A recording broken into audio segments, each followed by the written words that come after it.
হাত জোর করে অনুরোধ করছি, আপনি এই দুই কুলাঙ্গারকে অচিরেই পদত্যাগ করান। আপনারা কোন বিচারে, কোন আইনের মাধ্যমে আজকে আমরা বাংলাদেশের উপদেষ্টা হয়েছে? আমরা বাসা বাড়িতে যাই না এক সপ্তাহ, বছরের আরো থাকবো।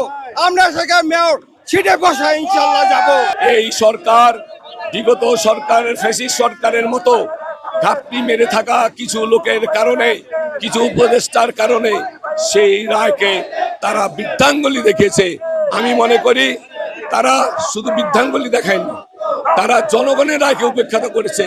তারা জনগণকে ভালোবাসা, জনগণের প্রাণের দাবি, তার প্রতি তারা বৃদ্ধাঙ্গুলি দেখেছে।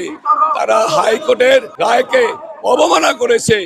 আদালত যারা অবমাননা করেন তাদেরকে একদিন না একদিন এই আদালতের কাঠগড়ায় দাঁড়াতে হবে।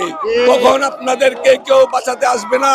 আজকে আপনাদেরকে হুঁশিয়ার করে দিতে বলেছে, তাই আগামী 24 ঘন্টার ভিতরে আপনারা পদত্যাগ করেন, অন্যথায় সারা ঢাকাবাসী নয়, সারা বাংলাদেশের মানুষ একত্রিত হয়ে রাজপথে নেমে আপনাদেরকে পদত্যাগ করতে বাধ্য করা হবে।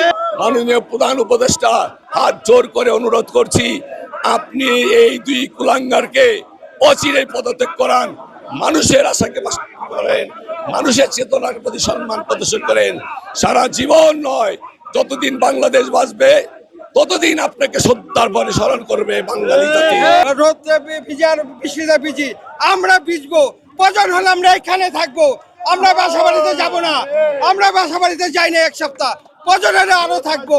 আমরা সেখানে মেয়র সিটে বসা ইনশাল্লাহ যাব। মনে করেন একটা স্থায়ী সরকার অবশ্যই দরকার আছে।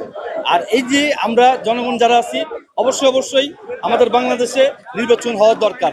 যত দ্রুত নির্বাচন দিবে তত বাংলাদেশের জন্য বেশ ভালো হবে।